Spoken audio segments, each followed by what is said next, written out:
Welcome to the Empowerment Hour, a podcast dedicated to the woman ready to take charge of her life, live in her purpose, and be unapologetically authentic.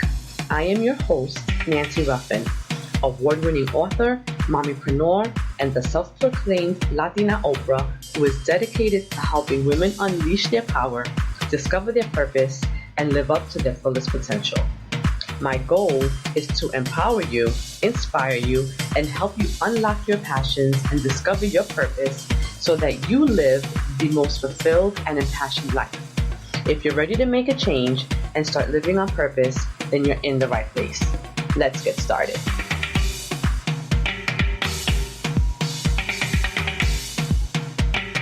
Hey beauties, welcome back to another episode of the Empowerment Hour podcast.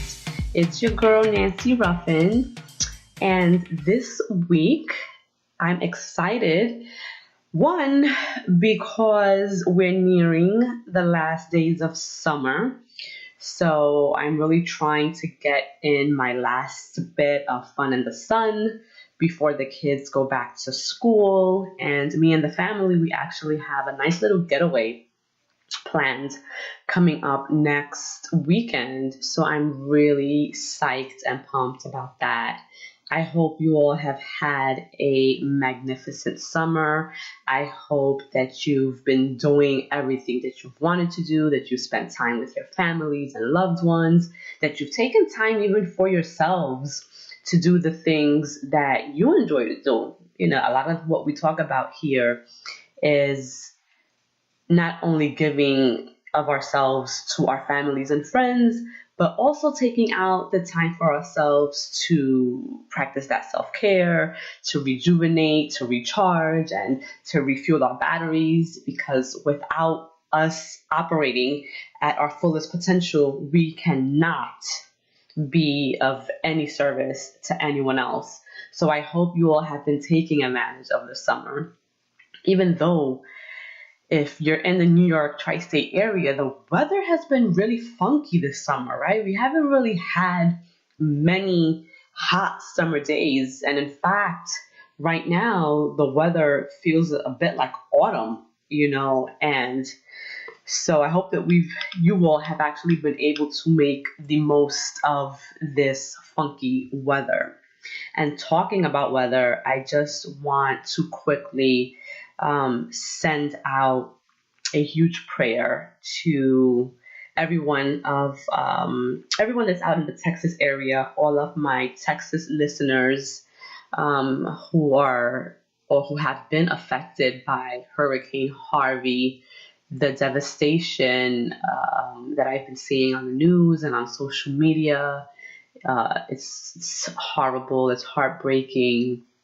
I saw an image earlier today on Facebook of elderly residents in a nursing home pretty much covered halfway in these waters because there's flooding everywhere.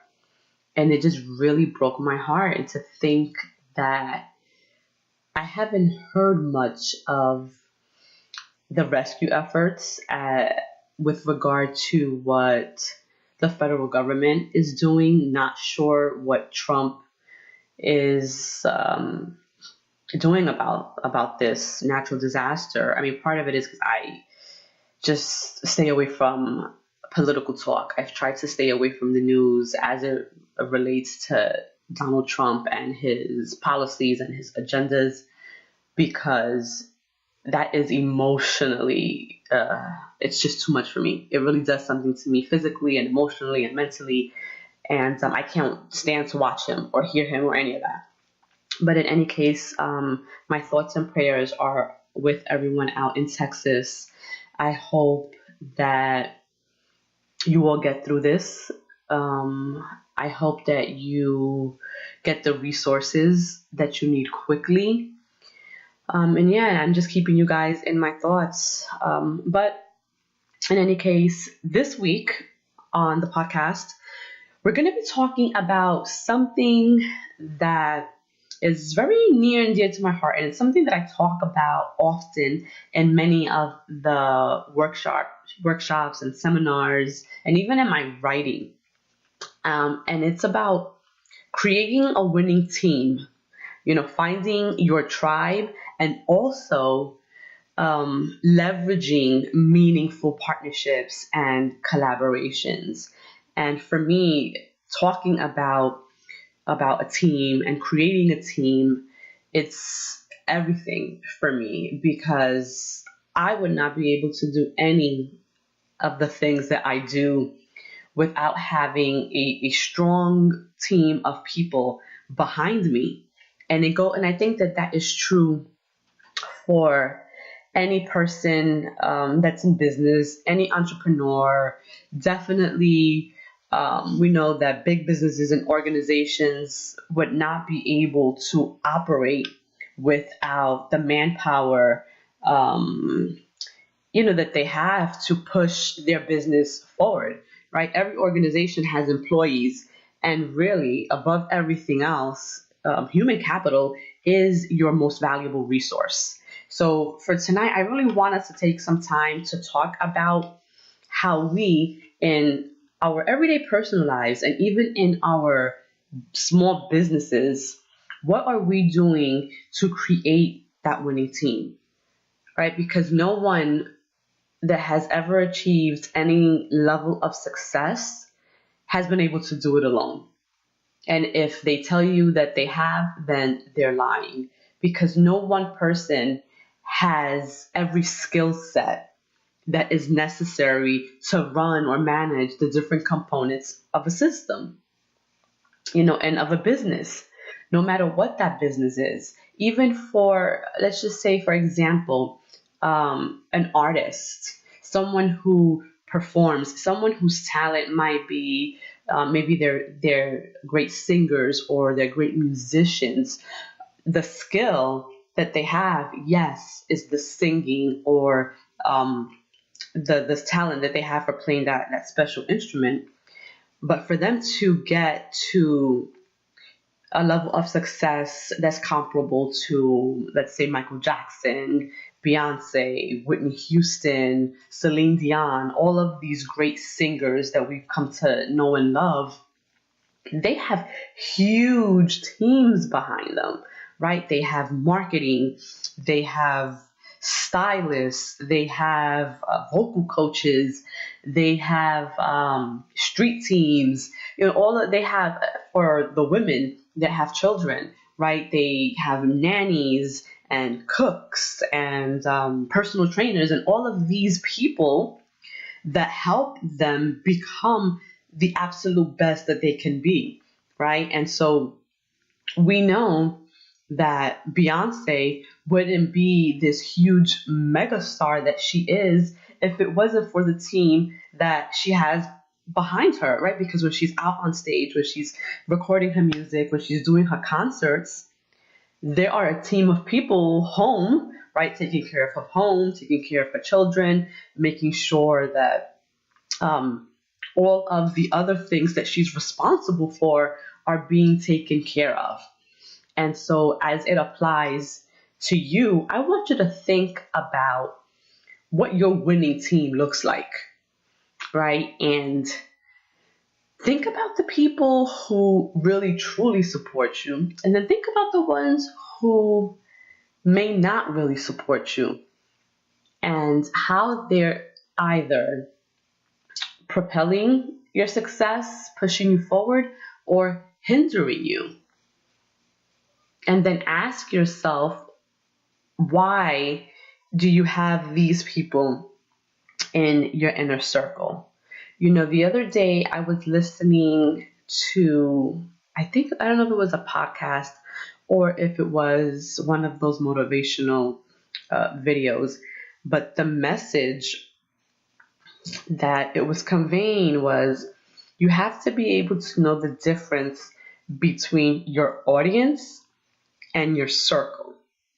And that was really powerful for me, because I think a lot of time we confuse the two, where sometimes, and we see this a lot with celebrities, right? Because their audience becomes so involved and invested in the celebrity because of whatever service or product they're selling, whether they're an actor or an actress, and they're out there doing movies, or whether they're singers and they're selling albums and they're doing concerts. Their audience and their fan base really become invested in these people, in their personal lives and the things that they're doing. And somewhere along the line, it gets confusing if you allow it, because you may come to believe that you owe these people who are your fans, who are your audience, something. And I guess in some sense you do, right? You owe them your talent, or whatever it is that they really are investing in you. So if they're spending money to buy a ticket to come see you in concert, then yes, you owe it to put on the best show possible. However, what I think many people get confused is that you or this celebrity doesn't owe their fan base any more than that. And I get it. I know that sometimes we put these celebrities on pedestals and we look to them as role models and as guides as to what we should be doing or how they should be portraying themselves, in the world, in their personal lives. But the truth is they don't owe us any of that, right? Because that's not what they're selling us. They're selling us their talent. And so being able to differentiate between your audience and your fans versus your inner circle versus your team of people that keep you together, the people that you trust with your deepest, darkest, secrets, and the people that you trust with your fears. These are the people in your circle. So you don't owe your customers anything more than what they're investing in you. And so it's important to remember that. And I say that because for someone like myself, who is in the business of being out there, I share a lot of my personal story. There's a lot that I don't share, though, because it affects other people in my life. So I'm very careful on how I share certain things, with regards, for example, with my marriage. I speak a lot generally, and I will give an overview of what my marriage is like, but I don't go into details. I don't go into specific situations, and that's out of respect for my husband because he's involved in this as well. But in other areas, as they pertain to me and my own experiences, I am a little bit more transparent. I am willing to share my struggles and the obstacles and all of the things that have contributed to my success. And in that, and I say that to say that by me doing that, my audience connects with me in a different way.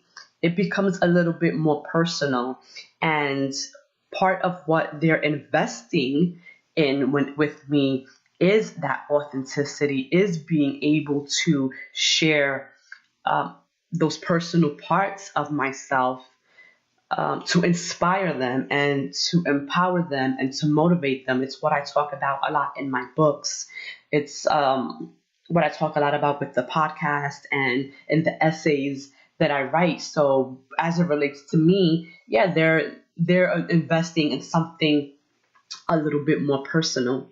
But even with that, I am not going to share, some of my most personal experiences as I'm going through them, right? Because really, in order to inspire someone, there has to be a breakthrough. There has to be a turning point where you come around from that really low point in life and you've overcome it and you've succeeded and you've been able to dig your way out of the rubble and into the light. That's what people get inspired by, right? So when I'm going through the muck, I don't owe my audience at that moment that experience, because there's nothing in that at that moment for me to teach them.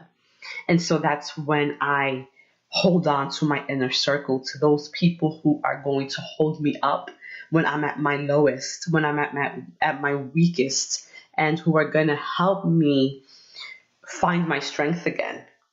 So being able to know the difference between your audience, your customer, and that group of people that are going to hold you together is absolutely key, in your business and in your personal life, right? Because you want those people that are going, to do that for you. Life is hard, right? Life, right when we think everything is perfect and smooth sailing, it's like the universe steps in and says, hold up, I'm going to throw something in here now because stuff is going too good and you need to learn something from this, right? And then it's during those times where you have to have a strong team behind you. And the same goes for business, right? Because business, there's, peaks and valleys, there's highs and lows. So you have to make sure that the people that are rocking with you when you're at your high are not going to bail on you when you're at your low. You want people that are going to stick it through and are not just hitching a ride right through your most successful times. And I say that to say because I see in this industry that I'm in, within, in just in some of the circles, that not that I'm a part of, but I guess I'm on the peripheral, on the outside looking in. I see this happen a lot. And I see people who latch on to whatever's hot right now or to the next hot thing because they want to be attached with that. They want to lend their name to that thing that's being successful, right? And they're not really doing anything to contribute to that person's success, but they want to be affiliated with them. So they'll attach themselves to them in whatever way that they can. And oftentimes they'll make it appear as if they're helping, as if they really want to be down with the team. But the reality is they only want to be down with you while you're hot. And then as soon as you fizzle and as soon as the next hot thing comes along, they drop you and hop on to the next, hot thing. And I've seen this, guys. So you have to be careful who you allow to align themselves with you. Look at their resume and really look at them and what they have done. Have they built their own name off the strength of their own skills and their own talent? Or have they made a name for themselves because of the other people they have strategically aligned themselves with? Guys, you have to be paying attention. You have to be able to discern the opportunists from the people who are really down with you and for you. You also have to be careful about opportunities that may come along for you, right? Because someone may be trying to build themselves up in some aspect of the industry, but they're going to use you to do that. And what I mean by that is I've been doing empowerment events for the past 5 years. And I will tell you that when I first started, there weren't that many other women doing it. Today, there are tons of women empowerment events all over the place. And a handful of them, it seems like they just popped up overnight with no prior work at all, but someone just decided, I want to do an event because I think that this is popping right now, and I'm going to call it women's empowerment. And what I'm going to do is I'm going to reach out to some of the hottest people right now and get them to be a panelist on my event, because that way I can get their audience. And that's what happens, right? So they're trying to use you and the work that you've done and the reputation that you've built to build themselves up without doing any real work of their own. So you have to be careful with that. And I get asked a lot to participate in events and in panels and to facilitate certain workshops. But guys, let me tell you that I am so selective of the people that I partner with and who I collaborate with, because I'm not in the business of being used, even if they're willing to pay me, right? Because at this point, I'm not doing anything for free. So they have to be willing to meet my rate. And even if they are, I really think long and hard before I agree to do something with someone, because for me, it's not all about the money. I've worked really hard to build my reputation and my brand. And for the most part, I know that people respect me, they respect what I do, and they value what I do. And if I lend my name to someone or to an organization that is not at the same level with regard to work ethic and content and the value that they bring, I can't not partner with them. Because then, though I might be leveling them up, they're bringing my brand down. And there's not enough money for me to risk that, because I'm not one of those people who just decided overnight I'm going to do this work. I've been doing it. I've been doing it through my own personal journey. And so because I've worked so hard to do this, and I've worked so hard to create my fan base and my audience, I value them. I value you guys. I value your time. I value the money that you spend on purchasing my books or attending my events and my seminars. And so I'm not going to bamboozle you by collaborating with someone who I don't feel is up to par just so that I can make a buck. That's not who I'm about, and it's not what I'm trying to build my business, on. And so I'm talking to you guys. I know a lot of you are out there putting in the work for yourselves and for your businesses. And so I know that when you're first starting out, you might get presented with opportunities that you feel you have to take because you want to get your name out there. But be careful, because yes, your name may get out there, but what is it being associated with? You don't want to be known as someone who is associated with mediocrity and just mediocre events. It's happened. I've seen it happen with people that I know and respect. And in the back of my mind, I'm like, you really shouldn't have done that. Like, it's not a good look. But, to each his own. Everyone learns, their own lessons during their own time. And again, someone's motivation for doing something, is going to be different from mine. And so where that person very well may be motivated by the money or the dollar figure attached to that opportunity, I am not. Because I'm thinking long term, and I'm thinking about my brand value. And so I want it to increase. And so this is why I'm really strategic about the people that I partner with. And so you'll see, if you see my name attached to something, then you can best believe that it's top notch, and it's something that I, in my heart, wholeheartedly believe in.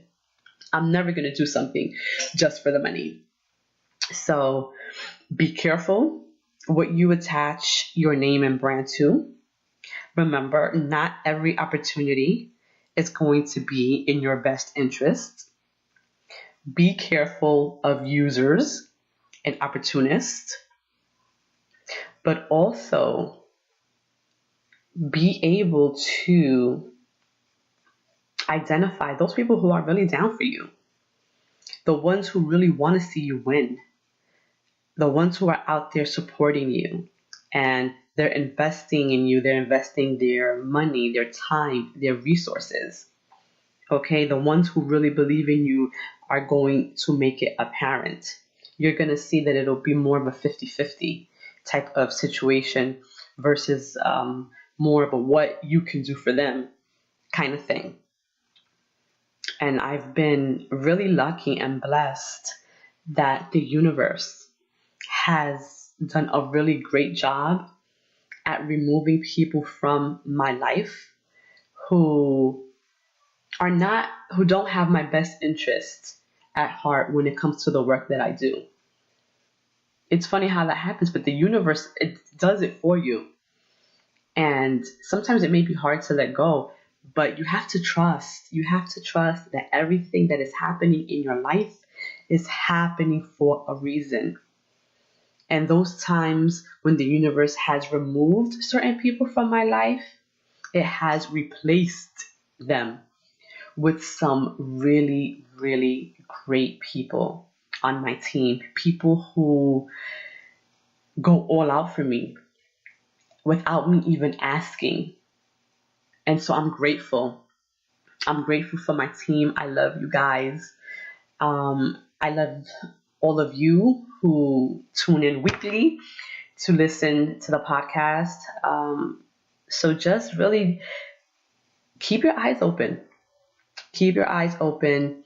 Make sure that you are establishing those meaningful partnerships.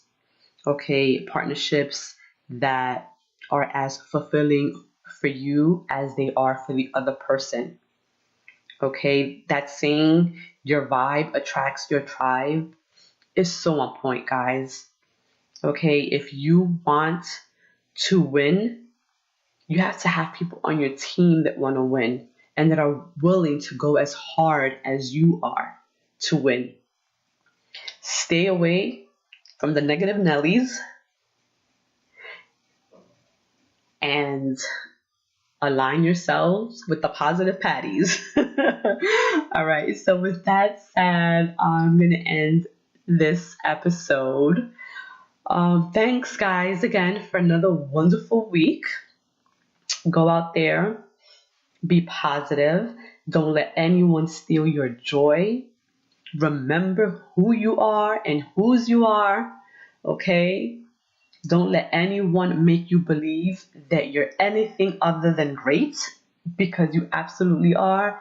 And no matter what challenges or obstacles you encounter this week, I want you to remember that God got this, okay? And as long as you keep that affirmation and mantra in your mind, honey, there is nothing that you cannot overcome. So be safe and go out there and crush some goals, honey. Until next time, good night.